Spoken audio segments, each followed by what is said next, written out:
பெரம்பலூர் அருகே இருக்கக்கூடிய கோயிலில் தேர் திருவிழாவிற்கு தடை விதிக்கப்பட்டிருக்கக்கூடிய ஒரு சூழலில் நீதிமன்றம் கேள்வி எழுப்பியிருக்கிறது. விவரங்களை செய்தியாளர் மதன் வழங்க கேட்கலாம். மதன், விவரங்களை பகிர்ந்துக்கலாம். பெரம்பலூர் மாவட்டம் வேப்பன்தட்டை கிராமத்தில் உள்ள ஸ்ரீ வேத மாரியம்மன் கோவிலின் தேர் பட்டியலின மக்கள் வசிக்கும் அந்த பகுதியில் வருவதற்கு மற்றொரு தரப்பு எதிர்ப்பு தெரிவிப்பதாக கூறி அந்த கிராமத்தை சேர்ந்த வினோத்குமார் மற்றும் மணிவண்ணன் ஆகியோர் தான் இந்த ஒரு வழக்கை சென்னை உயர்நீதிமன்றத்தில் வந்தார்கள்.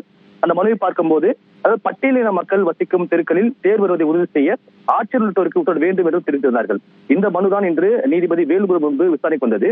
அப்போது இந்த குறிப்பிட்ட தெருக்கள் மிகவும் குறுகலானவை என்பதால் தேர் தழுவதில் சிக்கல் இருப்பதாக தமிழக தரப்பில் ஒரு விளக்கம் அளிக்கப்பட்டது. இதையடுத்து அந்த கோவில் விவகாரத்தில் அமைதி பேச்சுவார்த்தை என்ற பெயரில் அதிகாரிகள் கட்டப்பஞ்சாயத்து நடத்தினால் நீதிமன்ற அவமதிப்பு நடவடிக்கை எடுக்கப்படும் என்று நீதிபதி எச்சரித்தார். மேலும் தெய்வங்கள் வழிபடும் இடத்திற்கு அனைத்து தரப்பினரும் எந்த ஒரு பாரபட்சம் இல்லாமல் அனுமதிக்க வேண்டும் என்றும் குறிப்பிட்டார்.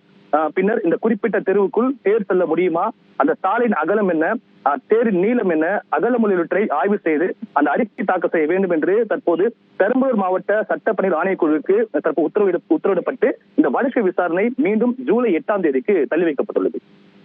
விவரங்களை வழங்கியதற்கு நன்றி மதன்.